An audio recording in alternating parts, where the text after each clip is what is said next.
Jadi, apakah aula pernikahan sudah penuh pada waktu ini? Tentu saja, ini penuh dengan tamu-tamu.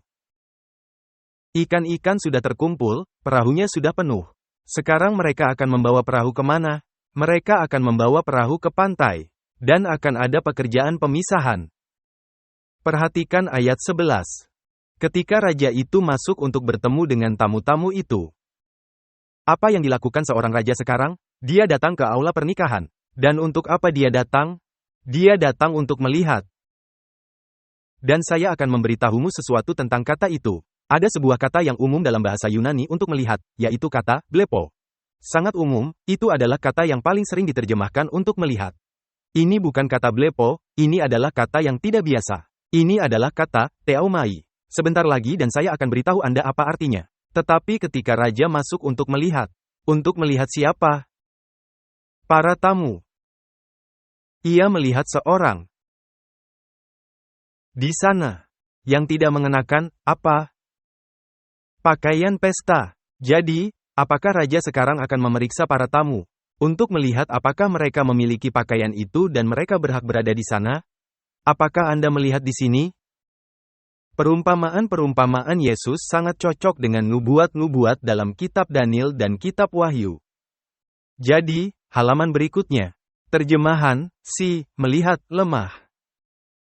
Kamus Tafsir Perjanjian Baru menjelaskan bahwa dalam Perjanjian Baru, kata, melihat, memiliki arti yang jauh lebih dalam.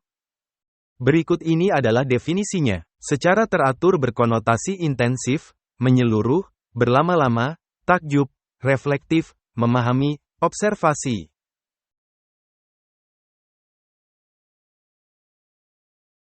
Jadi apa ini? Hanya datang untuk melihat? Tidak, apa yang dia lakukan? Dia sedang memeriksa para tamu.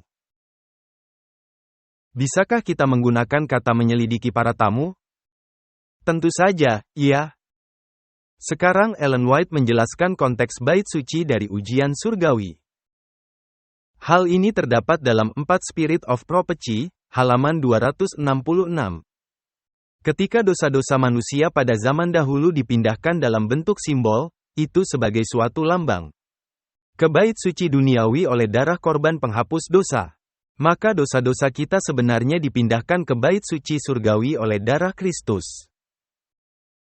Lebih jauh lagi, karena pembersihan duniawi yang umum, dilakukan dengan penghapusan dosa-dosa yang telah mencemari.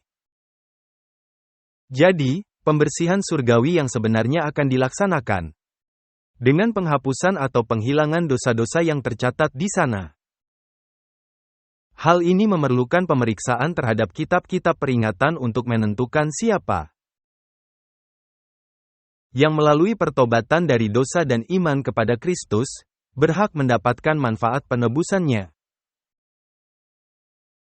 Oleh karena itu, penyucian bait suci melibatkan suatu pekerjaan pengadilan pemeriksaan. Pekerjaan ini, dengarkan baik-baik sekarang, pekerjaan ini harus dilakukan sebelum kedatangan Kristus untuk menebus umatnya.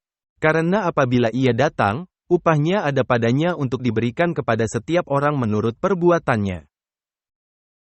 Apakah Anda memahami maksud yang ingin disampaikan oleh Ellen White di sini? Ketika Yesus datang, apa yang akan ia bawa? Upahnya. Haruskah dia telah menentukan apa upahnya sebelum dia datang? Dan di manakah upah itu ditentukan?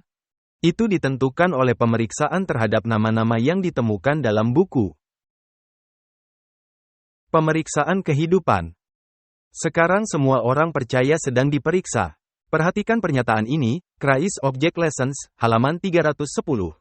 Para tamu di perjamuan kawin adalah mereka yang mengaku melayani Allah. Yaitu mereka yang namanya tertulis di dalam kitab kehidupan. Wow! Jadi tamu-tamu pada perjamuan kawin adalah mereka yang mengaku melayani Allah. Mereka yang namanya tertulis di dalam kitab kehidupan. Tetapi tidak semua orang yang mengaku sebagai orang Kristen adalah murid-murid sejati. Sebelum upah terakhir diberikan, harus diputuskan siapa yang layak untuk menerima warisan orang-orang benar. Keputusan ini harus diambil sebelum kedatangan Kristus yang kedua kali di atas awan-awan di langit. Karena pada waktu ia datang, ia akan membalas setiap orang menurut perbuatannya.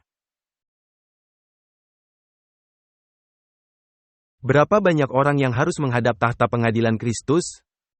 2 Korintus 5 ayat 10 mengatakan, sebab kita semua harus menghadap tahta pengadilan Kristus. Sesuai dengan yang dilakukannya dalam hidupnya ini, yaitu apa yang telah kita lakukan dalam kehidupan ini. Apakah kita juga akan dihakimi berdasarkan perkataan kita? Yesus berkata bahwa dengan perkataanmu kamu akan dibenarkan, dan dengan perkataanmu kamu akan dihukum.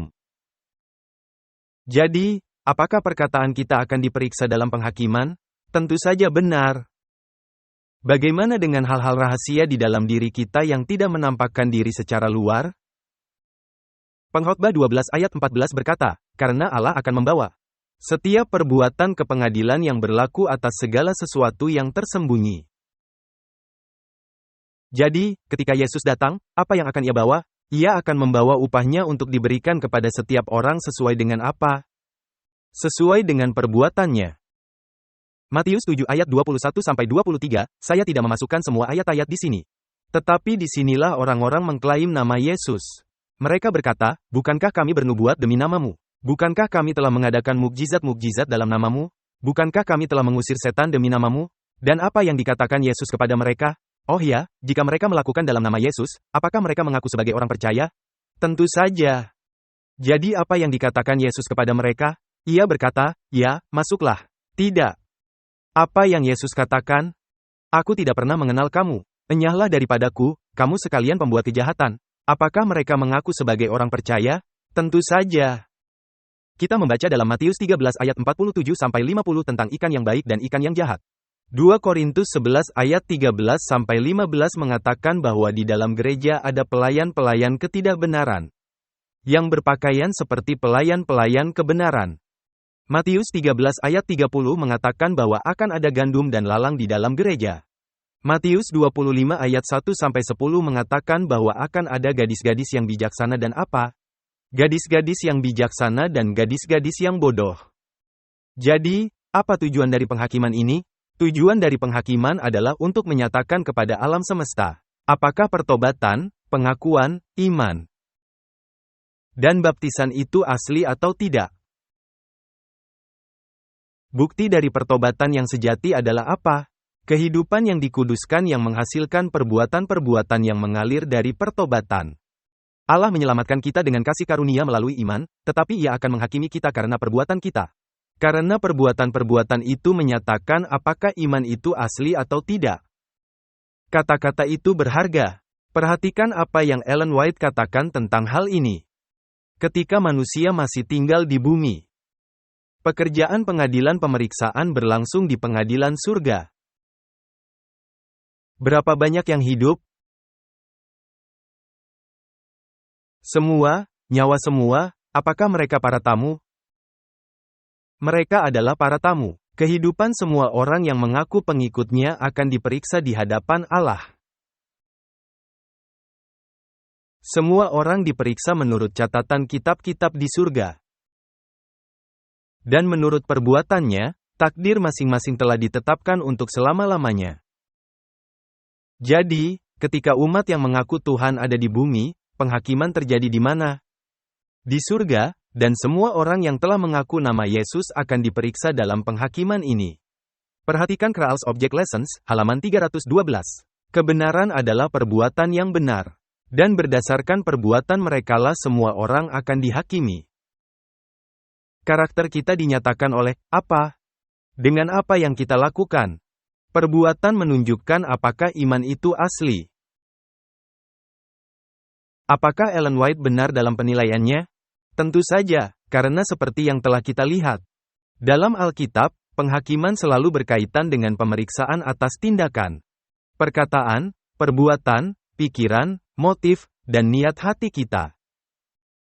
Perhatikan Selected Messages volume 2, halaman 380. Apa yang Tuhan tuntut dari Adam sebelum kejatuhannya adalah ketaatan yang sempurna kepada hukumnya. Allah menuntut sekarang apa yang Ia tuntut dari Adam, yaitu ketaatan yang sempurna, kebenaran tanpa cacat, tanpa kekurangan di hadapannya. Sekarang adakah orang yang dapat melakukan hal itu di dalam dirinya sendiri? Tidak. Kita harus selalu memiliki kebenaran Kristus yang menggantikan ketidakbenaran kita, bukan? Jika kita menerima Dia sebagai juru selamat, tetapi jika kita mengundang Dia masuk ke dalam hati kita, Apakah kita akan mencerminkan karakternya bahkan sampai pada titik di mana generasi terakhir mencerminkan karakternya sepenuhnya? Ya. Jadi, dia melanjutkan di sini. Tuhan menolong kita untuk melakukan semua yang dituntut oleh hukumnya. Kita tidak dapat melakukan hal ini tanpa apa? Iman yang membawa kebenaran Kristus ke dalam praktik sehari-hari. Jadi, apakah perbuatan-perbuatan itu penting? Apakah perbuatan-perbuatan menyelamatkan kita? Apakah perbuatan menunjukkan apakah kita sudah diselamatkan? Ya. Masalahnya adalah menempatkan gerobak di depan kuda. Anda tahu, kuda yang menarik adalah iman dan gerobak mengikuti.